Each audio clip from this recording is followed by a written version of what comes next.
안녕하십니까. 화이팅 방송의 문영호입니다. 오늘은 그 친환경 자동차를 어떻게 우리가 일상생활에 활성화시킬 수 있는지에 대해서 한번 논의를 한번 해보도록 하겠습니다. 오늘 이런 문제에 대해서 조언을 주시기 위해서 타바로 이인형 대표님을 모셨습니다. 안녕하십니까? 안녕하십니까. 초대해 주셔서 감사합니다. 서울서 여기까지 온다고 고생 많으셨는데 어디 뭐 코로나 바이러스 때문에 요즘에 굉장히 고생 많으시죠? 예, 저보다 고생하는 사람이 많죠. 예. 하여튼 요즘에는 이제 자꾸 이렇게 전염병이라든가 이런 게 창궐할 때는 결국은 우리가 그 환경 파괴라든지 이런 문제가 그 크게 영향이 있었지 않겠나 이렇게 보기 때문에 어떻게 하면은 그 이 자연을 보호할 수 있는 것인지 자연을 파괴하지 않을 것인지 이런 게 굉장히 중요한데요. 그래서 오늘 말씀하실 이런 자전거를 활용하는 방법 이런 거에 대해서 좀 굉장히 관심이 많을 것 같습니다. 이게 지금 이 타바로라는 게 무엇인지 좀 설명해 주시죠. 간단하게 이쪽 보시고요. 저 우선 타바로는 자전거를 타는 것을 말씀드립니다. 자전거 타바로. 공유 자전거 많이 아시겠지만 자전거가 내 자전거는 내가 있는 자리에서만 탈 수 있는데 저희가 제공하는 공유 자전거는 언제 어디서나 내가 타고 싶을 때 바로 타서 이름을 타바로라고 했습니다. 바로 타바라. 더 중요한 것은 이 자전거를 타면 우리 사회에 여러 가지 기여를 합니다. 가장 생각해 볼 수 있는 게 공해를 일단 유발 안 하죠. 에너지를 사용하지 않고. 그렇지만 더 사회적으로 가치가 있는 것은 도심의 혼잡 비용을 줄여줍니다. 자동차로 이동하는 것과 버스로 이동하는 것과 자전거로 이동하는 것의 그 사회 경제적 차이가 굉장히 큽니다. 그것에 대한 대가를 타바로는 보상해주는 서비스를 수반해서 하고자 합니다. 예. 가능한 이쪽에 보세요. 이쪽에 지금 시청자 저기 보시니까 이 방송하는 게 쉽지 않은데요. 지금 이제 아까 말씀하신 대로 뭐 그런 장점들이 상당히 있기 때문에 다른 데서도 이제 이렇게 사업들을 이제 많이 하는 걸로 알고 있습니다. 예. 그래서 이제 그 예를 들어서 이 중국의 오포 같은 경우 이런 것들은 굉장히 이제 부침을 이제 그렇게 많이 받고 있는데 상당히 그 각광을 받고 있다가 지금 약간 주춤하다가 다시 일부에서는 지금 부활됐죠. 국내에서도 많이 그렇게 되는데 이거에 관해서 그들이 지금 실패를 하거나 또 정착하는 데서 필수적으로 뭐가 좀 그 부족했는지 이런 부분도 잠깐 말씀했으면 좋겠습니다. 예, 그래도 제가 기업 진단하던 전문가라 전문가적 관점에서 말씀드리면 오포가 모든 사업이 망하면 보통 사업의 부실 이유를 수익성이 없어서 망한다고 생각하거나 자본이 부족해서 망한다고 생각합니다. 그게 대부분의 똑같은 이유인데 오포와 모바이크 중국의 그 유니콘 기업이었던 자전거 기업들이 부도가 나서 우리나라에 진출했던 모바이크와 오포도 철수하게 된 배경에 대해서 오해를 하고 있는데 그 오포와 모바이크가 부도난 사유는 그 사업 모델이 너무 좋아서 투자가 너무 많이 들어갔습니다. 그러니까 투자가 많으니까 자전거를 더 사고 자전거를 돈을 받으면 자전거를 사고 오포가 사면 모바이크도 사고 모바이크가 사면 오포도 사고 하면서 아마 신문 기사를 보셔서 알겠지만 중국은 자전거의 무덤이 되는 사태가 벌어졌습니다. 그러니까 적정 공급이 되어야 되는데 수익성이 너무 좋으니까 자본이 몰려오다 보니까 공급이 무한팽창한 거죠. 중국의 공유자전거 업체 숫자가 어마어마합니다. 네, 그렇습니다. 그럼 이제 일부에서는 또 부활을 하고 있다고 그러는데 이게 이제 오포 자전거가 부산에서 이제 시행을 했었습니다. 지금 이제 철수를 하게 됐는데 이러한 그 이 한계 문제점을 이렇게 극복을 한 거죠. 그렇죠. 어떤 식으로 타바로는 이제 어떤 식으로 이제 극복을 한 겁니까? 일단 중국과 우리나라의 자전거 환경은 매우 다릅니다. 우리나라는 기본적으로 서울시 따릉이를 비롯해서 공공부문이 하는 공용 자전거입니다. 그러다 보니까 공급의 질서가 정연하죠. 중국은 오포는 아시다시피 북경대의 그 대학생 창업 벤처입니다. 그리고 그 시장에 중국이라는 나라는 자전거 이동 환경이 굉장히 좋았습니다. 그러다 보니까 무한 팽창할 수 있는 요건을 갖추고 그래서 한때 이제 유니콘 기업으로 성장했는데 우리나라는 자전거 이용률도 기본적으로 낮은 데다가 그 자전거 타기에 불편하다는 인식을 갖고 있습니다. 그래서 공급이 원활하진 않은 상태고 반면에 서울시 같은 경우는 정책적 필요가 너무 강하기 때문에 강력한 드라이브를 걸어서 현재 2만 5천 대의 자전거와 100만 이상의 회원을 보유하고 있습니다. 그래서 성공적으로 정착을 해가고 있는데 타바로와의 차이는 뭐냐면 그것은 정부의 예산, 서울시의 예산을 들여서 공공적 목적을 달성하기 위한 서비스이고요. 저희는 그러한 예산으로 인한 비효율성이 있습니다. 공공이 가지고 있는 비혁신성, 그거를 분리해서 공공의 목적을 위한 거는 분리를 하고 민간의 혁신을 도입하자는 취지입니다.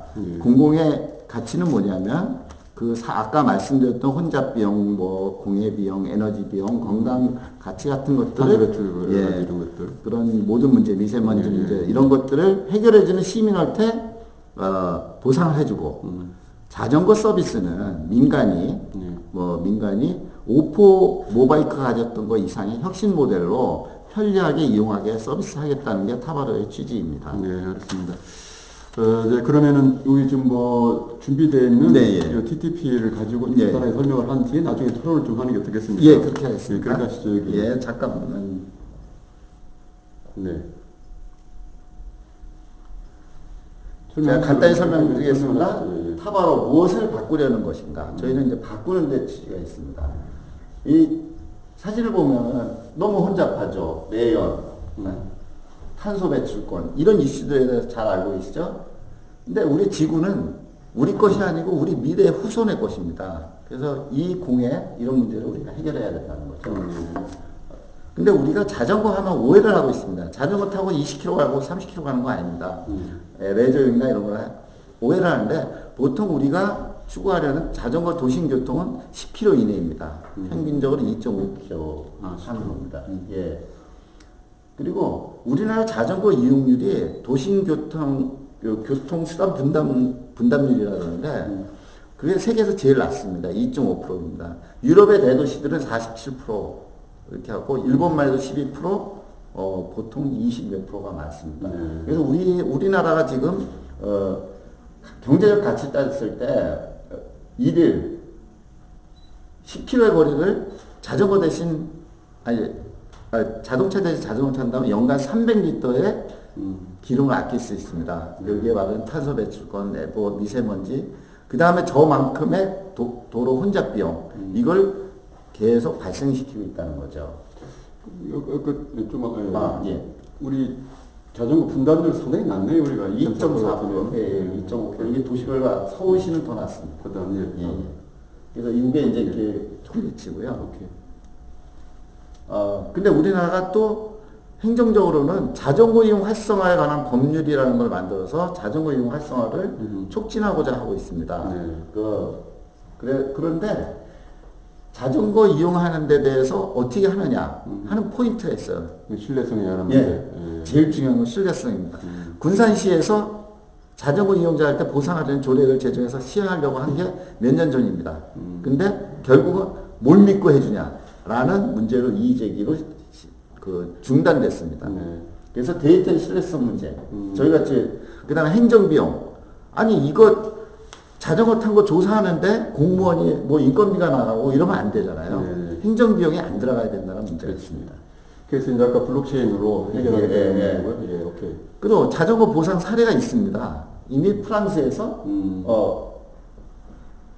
보상을 하는데 여기는 키로당 340원을 구체적으로 주고 있고요. 벨기에 같은 데는 조세 정책으로 등등 해서 자전거 타는 사람한테 시민한테 주는 혜택을 강구하고 있습니다. 국내에서 군산시 사례에 있었고요. 마포구청하고 최근에는 안산시 도시공사 이렇게 좀 늘어가고 있습니다. 사람들이 근거를 많이 요구하는데요. 제가 다 지자체 관련 인센티브 조례를 다 했습니다. 여기서 근데 대부분의 좀 추상적이죠. 그래서 이것을 좀 구체화시켜서 자전거에 대해서 우리 부산시도 있네요.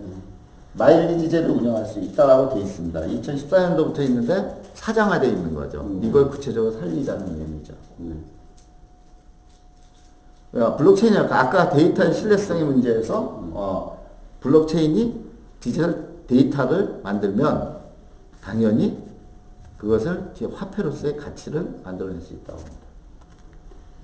그래서 저희는 요걸 이제 그 쉽게 하기 위해서 행정비용을 낮추게 하기 위해서 블록체인으로 해서 전자화폐를 발행해 주면 그것을 지자체가 지역화폐 등의 방식으로 비용이 안 나가게 전환할 수 있다. 그럼 아까 이제 그게 이런 블록체인이나 이런 아까 그 보상 시스템을 합리적이면서 이 신뢰성 있는 거 만드는 특허를 갖고 있는 거죠, 여기 자발을 하는 게. 그 기술적인 건 기본적인 거는 특허 이상의 기술이고요. 그렇죠. 그냥 기본적인 기술이고 특허는 이것을 이용해서 실제로 서비스하는데 필요한 활용 특허죠. 예. 그래서 무엇을 바꿀 것인가. 여기서 중요한 거 탄소 배출권 얘기 많이 하는데 탄소 배출권은 기업 간 거래가 주입니다. 개인이 탄소 배출권을 보상받는 서비스가 없어요.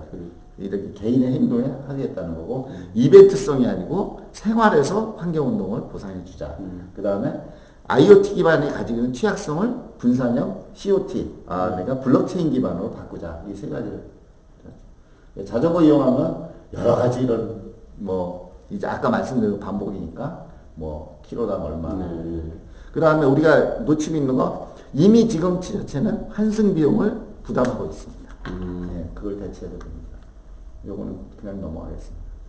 그래서 이런 마지막으로 중요한 건 우리는 이런 서비스를 함에도 불구하고 공공자전거와 똑같은 연 3만 원의 회비만 받고 더 좋은 서비스를 제공할게요. 그럼 이게 다 된 거죠? 예.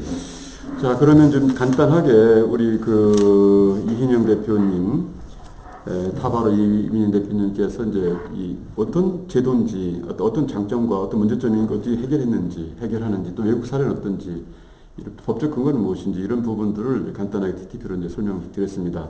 자, 그럼 1부에서는 이제 마치고 난 뒤에 2부에서는 좀 더 이 근거로 해서 약간 이제 토론을 좀 하도록 하겠습니다. 그러면 2부에서 뵙도록 하겠습니다.